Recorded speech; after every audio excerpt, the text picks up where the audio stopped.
Movie की starting होती है नॉर्थन इराक के हेट्रा नाम की जगह को दिखाते हुए, जहां पर लोग पुरानी चीजों के लिए खुदाई कर रहे थे। वहां पर हम एक मरीन नाम के प्रिस्ट को देखते हैं और वो भी उनके साथ खुदाई कर रहे थे। तभी फादर मेरिन को जमीन के अंदर एसटी जोसेफ का सिल्वर मेडल मिलता है, जो प्रिस्ट लोगों का रक्षा कवच था। और जमीन के अंदर से उन्हें एक स्टेचू भी मिलता है। वो स्टेचू एक बहुत ही खतरनाक एंशिएंट डीमन पजेजो का होता है। पजेजो गर्मियों में सूखापन और तबाही लाता है और बारिश के मौसम में टिड्डियों को कंट्रोल करके उनका झुंड भेजता है और लोगों के खेतों में फसलों को बर्बाद कर देता है। और फसलें खराब होने की वजह से लोग भूख के मारे मौत का शिकार बनते हैं। फादर मेरिन पजेजो के बारे में और रिसर्च करते हैं, जहाँ उन्हें एक और डीमन लमेस्टो के बारे में पता चलता है। लमेस्टो औरतों के बच्चों को छीनता है और उन पर फीड करता है। और पजेजो और लमेस्टो एक दूसरे के दुश्मन है और इसी वजह से पुराने जमाने में लोग लमेस्टो से बचने के लिए पजेजो की हेल्प लेते हैं। ये सब जानने के बाद फादर मेरिन के चेहरे का रंग उड़ जाता है और फादर मेरिन इराक से जाने लगते हैं। तभी वो एक जगह पर पहुंचते हैं जहां पर उनके सामने एक बहुत बड़ा पजेजो का स्टेचू बना हुआ था। और तभी वो वहां पर दो कुत्तों को लड़ते हुए देखते हैं। उसके बाद सीन अमेरिका के वॉशिंगटन डीसी जॉर्ज टाउन का दिखाया जाता है, जहां पर हमें क्रिस मैकनेल नाम की एक लेडी को देखते हैं, जिसे एटिक से कुछ आवाज आती है और वो सोचती है कि ये आवाज चूहों की है, जिसे वो इग्नोर कर देती है। क्रिस एक फेमस सक्सेसफुल एक्ट्रेस है और वो अपनी 12 साल की बेटी रेगन के साथ हंसी खुशी रहती है। क्रिस एक सिंगल मदर थी क्योंकि वो और उसका हस्बैंड सेपरेट हो गए थे। अगले सीन में हम देखते हैं कि क्रिस अपने डायरेक्टर फ्रेंड बर्ग की मूवी में काम कर रही थी, जो स्टूडेंट्स के ऊपर थी। क्रिस ने बर्ग की मूवी की शूटिंग की वजह से वहाँ पर घर रेंट पर लिया हुआ था और वो वहाँ पर रीगन और अपने सर्वेंट के साथ रह रही थी। तभी हम वहाँ पर फादर केरस को देखते हैं, जो एक साइकियाट्रिस्ट भी होते हैं और वो अपनी बूढ़ी माँ से मिलने आए थे, जो बीमार थी। केरस की फाइनेंशियल कंडीशन ठीक नहीं थी। केरस अपनी माँ को अकेला नहीं छोड़ना चाहता था, इसलिए वो अपनी माँ से कहता है कि वो उसके साथ चले, लेकिन उसकी माँ जाने से मना करती है और कहती है कि ये मेरा घर है और मैं यहाँ से कहीं नहीं जाऊंगी। उसके बाद केरस की माँ सो जाती है और केरस वहाँ पर कुछ पैसे छोड़कर चला जाता है। दूसरी तरफ क्रिस को रेगन के टॉय में ओइजा बोर्ड मिलता है, जिसके बारे में वो रेगन से पूछती है। रेगन कहती है कि वो इससे अक्सर खेलती है। क्रिस कहती है कि इस गेम के लिए 2 लोगों की जरूरत होती है, जिस पर रेगन कहती है कि वो ये गेम कैप्टन होडी के साथ खेलती है। क्रिस इस बात को इग्नोर करती है और कहती है कि आज वो दोनों खेलते हैं, लेकिन जैसे क्रिस खेलने के लिए हाथ आगे बढ़ाती है, पॉइंटर अपने आप मूव हो जाता है। लेकिन क्रिस मजाक में रेगन से कहती है कि क्या वो सच में नहीं चाहती है कि वो ये गेम खेले, जिस पर रेगन कहती है कि कैप्टन हाउडी नहीं चाहते हैं कि वो ये गेम खेले। क्रिस इस बात को मजाक में लेती है और कैप्टन हाउडी को रेगन का एक इमेजिनरी फ्रेंड समझती है। अगले सीन में क्रिस फोन पर किसी ऑपरेटर से बात करती है और कहती है कि रेगन के बर्थडे पर रेगन के फादर उसे फोन करके विश भी नहीं करता, और ये सब बात बाहर खड़ी रेगन भी सुन रही होती है। रात में क्रिस को उसके शूट के लिए फोन आता है। उसी वक्त क्रिस रेगन को उसके बेड पर देखती है और पूछती है कि वो यहाँ क्या कर रही है, जिस पर रेगन कहती है कि उसका बेड बहुत हिल रहा था, जिस वजह से वो यहाँ आ गई। क्रिस इस बात पर ज्यादा ध्यान नहीं देती है और रूम से बाहर आ जाती है और उसे फिर से एटिक से आवाज आती है। इस बार वो ऊपर जाकर चेक करती है, लेकिन उसे वहाँ पर कोई चूहे नजर नहीं आते हैं। उसके बाद हमें चर्च का सीन दिखाते हैं, जहाँ पर मदर मेरी की पवित्र मूर्ति को कोई बुरी तरह से खराब और अश्लील कर देता है। अगले दिन क्रिस रेगन को लेकर हॉस्पिटल जाती है। डॉक्टर रेगन को चेक करते हैं, लेकिन सडनली रेगन का बिहेवियर चेंज हो जाता है। वो डॉक्टर के साथ मिसबिहेव करती है और बहुत ज्यादा बदतमीजी करती है। डॉक्टर क्रिस से बताता है कि रेगन को कोई नर्व से जुड़ी प्रॉब्लम हो गई है, जिस वजह से उसका टोन हाइपर हो गया है और उसे ज्यादा गुस्सा आ रहा है और आगे जाकर ये चीजें डिप्रेशन में बदल सकती है। क्रिस इस बात पर यकीन नहीं करती है और कहती है कि उसकी बेटी को कोई प्रॉब्लम नहीं है, जिस पर डॉक्टर कहता है कि रेगन के फादर उसके साथ नहीं रहते और न ही उसके कांटेक्ट में है, तो हो सकता है कि ये रेगन की बीमारी की वजह हो।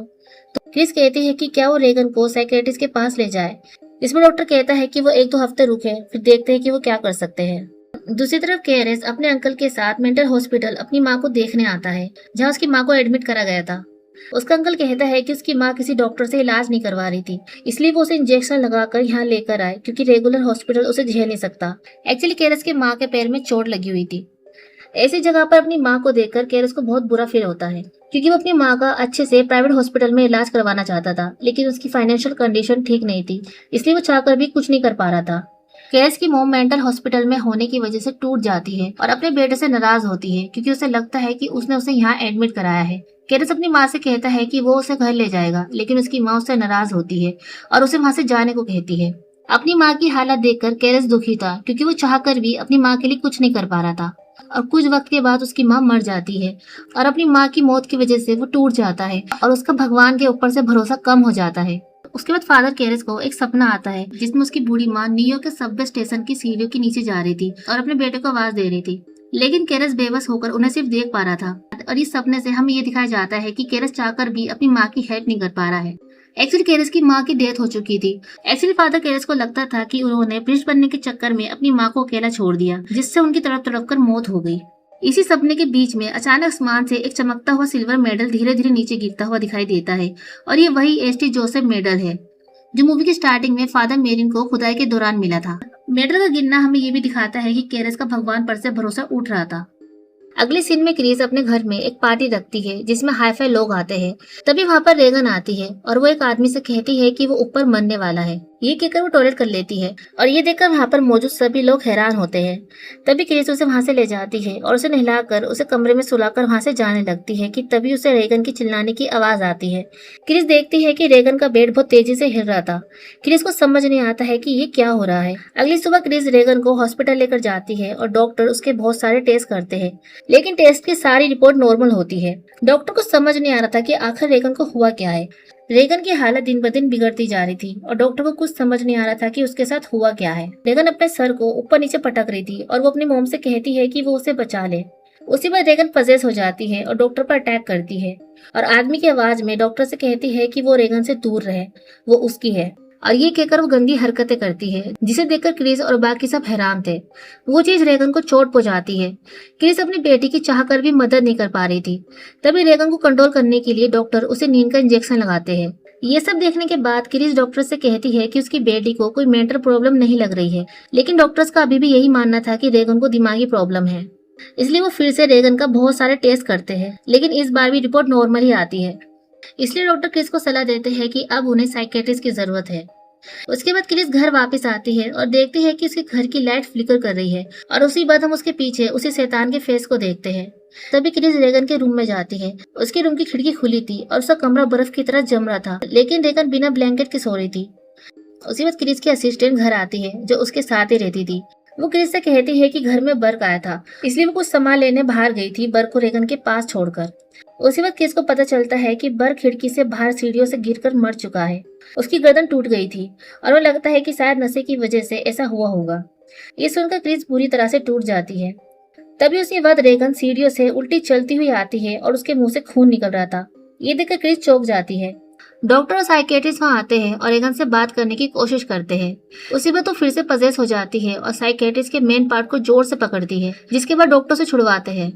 दूसरी तरफ हम विलियम नाम के डिटेक्टिव को देखते हैं जो बर्क के केस को संभाल रहा था। वो केरस से मिलता है और बर्क के केस पर उसे बात करता है और उसे विचक्राफ्ट वाली बातें पूछता है और कहता है कि बर्क सीढ़ियों से नीचे मिला और उसका सर पूरी तरह उल्टा घुमा हुआ था और उसे लगता है कि ये गिरने से नहीं हुआ है। एक्चुअली बर्क को उसी शैतान ने मारा था जो रेगन के शरीर में है। उसके बाद डिटेक्टिव विलियम कैरस से मूवी के लिए पूछते हैं, लेकिन कैरस इन सब चीजों पे इंटरेस्ट नहीं दिखाता है और चला जाता है।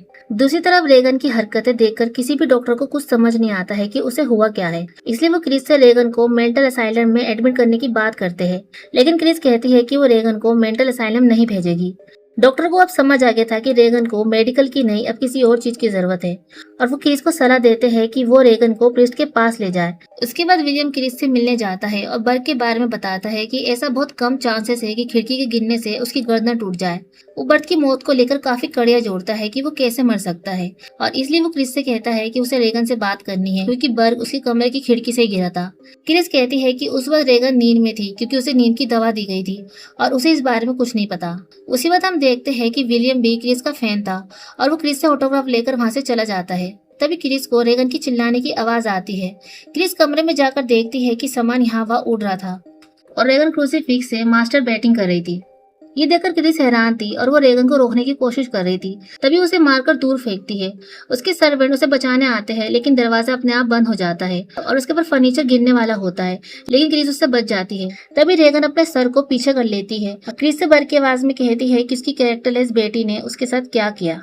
ये सुनकर क्रिस समझ जाती है कि बर्क को उसने ही मारा है, जिसके बाद वो सीधा जाकर फादर कैरस से मिलती है और रेगन की बॉडी से उस शैतान को निकालने के लिए एक्सोर्सिज्म करने को कहती है। पहले तो कैरस उसे मना करता है और कहता है कि उसकी बेटी को साइकेट्रिस्ट की जरूरत है, जिस पर क्रिस कहती है कि उसकी बेटी को साइकेट्रिस्ट की नहीं प्रिस्ट की जरूरत है। क्रिस का इतना रिक्वेस्ट करने की वजह से कैरस एक्सोर्सिज्म के लिए मान जाता है, लेकिन एक्सोर्सिज्म करने के लिए उन्हें चर्च से इजाजत लेनी पड़ती है जो जल्दी से नहीं मिलता। क्रिस से कहने पर कैरस रेगन को देखने आता है जो अब उस शैतान के पूरे कब्जे में थी और उसे बांध कर रखा हुआ था ताकि वो खुद को और किसी को चोट ना पहुंचा सके। केरस उससे पूछता है कि वो रेगन की बॉडी में कब तक रहेगा, जिस पर डीमन कहता है कि वो रेगन की बॉडी से तब तक नहीं जाएगा जब तक वो मर नहीं जाती। तभी शैतान केरस से उसकी माँ के बारे में बात करता है और कहता है कि उसकी माँ अभी उसके साथ यही है। तभी केरस उससे कहता है कि वो उसे उसकी माँ का मिडिल नेम बताए, लेकिन शैतान उसे कोई जवाब नहीं देता है और उसके मुंह पर उल्टी कर देता है। उसके बाद केरस किरिस से कहता है कि एक्सोर्सिज्म करने के लिए उसे चर्च से मंजूरी चाहिए होगी, और चर्च जब भी मंजूरी देता है जब कोई सबूत हो, जैसे रेगन उन लैंग्वेज में बात करे जो उसने कभी नहीं सीखी, जिससे चर्च वालों को ये यकीन हो कि वो पजेस है। केरस का कहीं ना कहीं ये मानना था कि रेगन के अंदर कोई शैतान नहीं है, और वो क्रिस से कहता है कि रेगन को एक अच्छे हॉस्पिटल की जरूरत है। क्रिस कहती है कि उसकी बेटी का दिमाग खराब नहीं है, और एक माँ जानती है कि कमरे में जो है वो उसकी बेटी नहीं है बल्कि कोई और है। उसके बाद जाने से पहले केरस क्रिस से पूछता है कि क्या रेगन को पता था कि कोई प्रीस्ट आने वाला है, या उसकी माँ के मरने के बारे में उसे पता था। क्रिस कहती है कि रेगन को इस बारे में कुछ नहीं पता। एक्चुअली केरस को लग रहा था कि रेगन नाटक कर रही है। उसके बाद केरस वहां से चला जाता है और दूर कार में बेटा विलियम उसे क्रिस के घर से जाते हुए देखता है। उसके बाद केरस रेगन की रिकॉर्डिंग सुनता है, जिससे उसे थोड़ा शक होता है कि शायद सच में रेगन पजेस है। इसलिए वो फिर से रेगन के पास जाता है और उसकी बातें रिकॉर्ड करता है।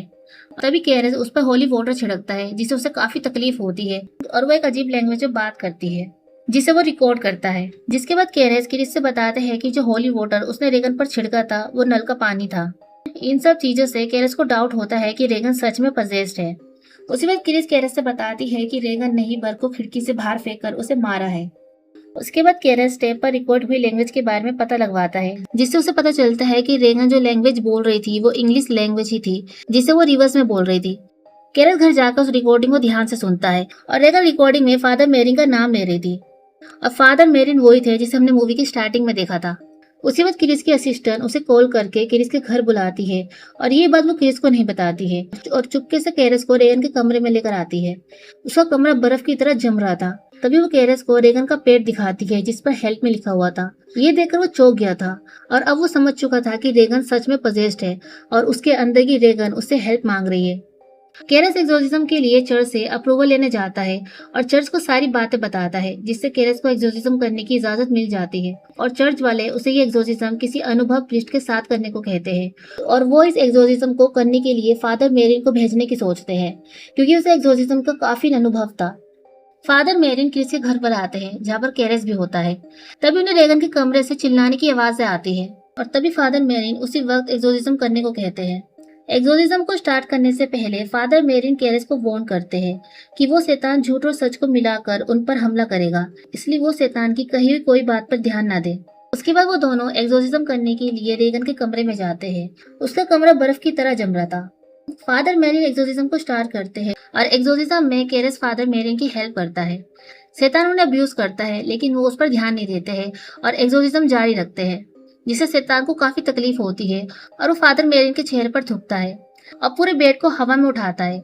इन सब से केरस का ध्यान भटक रहा था, जिसे फादर मेरिन होश में लाते हैं। शैतान उन्हें रोकने की कोशिश करता है, तभी बेड नीचे आ जाता है और रेगन हरी कलर की उल्टी करती है। शैतान उन्हें रोकने के लिए सामान को अपनी ताकत से यहाँ वहाँ फेंकने लगता है और अपने सर को पूरा घुमा देता है, और उसके हाथ पैर की पट्टी खुल जाती है और वो हवा में लेविटेट करता है। फादर मेरिन उस पर होली वाटर फेंकते हैं, जिससे उसके पैर पर घाव हो जाते हैं। तभी उसकी बॉडी नीचे आती है और केरस उसके हाथ पैर को बांधने लगता है। उसी वक्त वो उसे पीछे से मारती है और वो शैतान पूरे कमरे को भूकंप की तरह हिला देता है। उसी वक्त फादर मेरिन पजुजू डीमन को देखता है, और इससे कंफर्म हो जाता है कि रेगन के शरीर में जो शैतान है वो पजेसु डीमन है। इन सब से फादर मेरिन और केरस बहुत थक जाते हैं, जिस वजह से वो थोड़ा रेस्ट करते हैं और फिर से एक्सोर्सिज्म को स्टार्ट करते हैं। उसी वक्त शैतान केरस के दिमाग से खेलता है और केरस को बेड पर उसकी माँ दिखाई देती है, और वो उसकी बाकी आवाज में कहता है कि उसने उसके साथ ऐसा क्यों किया। इन सब से केरस फ्रस्ट्रेट हो चुका था, और वो कहता है कि वो उसकी माँ नहीं है, और शैतान ये सब जानबूझकर कर रहा था। केरस अब टूट रहा था, और उसे कमजोर देखकर फादर मेरिन उसे कमरे से बाहर भेजते हैं और खुद एक्सोर्सिज्म को कंटिन्यू करते हैं। फादर मेरिन अपने दिल से कमजोर थे, लेकिन वो इन सब चीजों को साइड में रखकर एक्सोर्सिज्म को परफॉर्म करते हैं। बाहर क्रिस केरस से कहती है कि क्या उसकी बेटी मर जाएगी, जिस पर केरस कहता है कि नहीं, और ये कहकर वो वापस कमरे में जाने लगता है। और तभी वहां पर डिटेक्टिव विलियम भी आ जाता है। उसी वक्त केरस कमरे में जाता है, जहाँ पर वो फादर मेरिन को मरा हुआ देखता है, जो हार्ट अटैक से मर जाते हैं, क्योंकि फादर मेरिन को पहली हार्ट की प्रॉब्लम थी। और ये देखकर शैतान हंस रहा होता है, और तभी गुस्से में केरस पजेस रेगन को पीटता है और कहता है कि वो रेगन की बॉडी से निकलकर उसकी बॉडी में आ जाए। तभी रेगन की बॉडी के अंदर जो पजेसिव डीमन था वो कैसे गले से एसटी जोसेफ का मेडल को खींचकर तोड़ देता है। एक्चुअली ईसाई धर्म में इस मेडल को बुरी ताकतों और शैतान से बचने के लिए एक सुरक्षा कवच माना जाता है। इसलिए पजेसिव डीमन फादर कैरेस के गले से इसे खींचकर तोड़ देता है ताकि वो उसके सुरक्षा कवच को तोड़ सके और उसकी बॉडी के अंदर जा सके। और तभी पजेसिव डीमन उसकी बॉडी के अंदर चला जाता है और उसे पजेस कर लेता है। वो रेगन को नुकसान ना पहुंचा दे, केरस अपनी बॉडी को कंट्रोल करता है और रेगन को बचाने के लिए और शैतान को रोकने के लिए वो खिड़की से बाहर कूद जाता है और सीढ़ी गिरने की वजह से वो मरने वाला होता है। केरस अपने आप को सेक्रीफाइस कर देता है और उसी वक्त क्रिस और विलियम कमरे में आते हैं और क्रिस देखती है कि उसकी बेटी ठीक है। विलियम भी वहां जो कुछ हुआ उसे देख रहा होता है। बाहर पुलिस और लोगों की भीड़ जमा हो गई थी। उसी वक्त केरस का दोस्त फादर डायर उसके पास आता है जो अपने दोस्त को मरते हुए देखकर टूट जाता है। वो उसे लास्ट राइड करवाता है जिसके बाद वो मर जाता है। अगली सीन में हम देखते हैं कि क्रिस रेगन के साथ जॉर्ज टाउन को छोड़कर जा रही होती है और रेगन अब पूरी तरह से ठीक हो चुकी थी और रेगन को कुछ भी याद नहीं था कि उसके साथ क्या हुआ था। तभी वहां पर फादर डायर आते हैं। उसी में रेगन फादर डायर के व्हाइट कॉलर को देखती है और उसके चीक पर किस करके चली जाती है। तभी क्रिस फादर डेयर को फादर केरेस का एसटी जोसेफ वाले मेडल को देती है जो उसे रेगन के कमरे में जमीन पर पड़ा मिला, लेकिन फादर डेयर उसे नहीं लेता है। उसके बाद क्रिस और रेगन वहां से चले जाते हैं। तभी फादर डायर उस जगह को देखते हैं जहाँ पर गिरकर केरेस की मौत हुई थी। उसके बाद वो वहां से जाने लगते हैं कि तभी वो वहां पर डिटेक्टिव विलियम को देखते हैं। डायर बताता है कि क्रिस जा चुकी है। विलियम पूछता है कि रेगन कैसी है, जिस पर वो कहता है कि रेगन अब ठीक है। जिसके बाद वो अपने रास्ते जाने लगता है, लेकिन तभी विलियम केरेस की तरह उसे मूवी के लिए पूछता है और उसके साथ चला जाता है और इसी के साथ ही मूवी यहीं पर खत्म हो जाती है।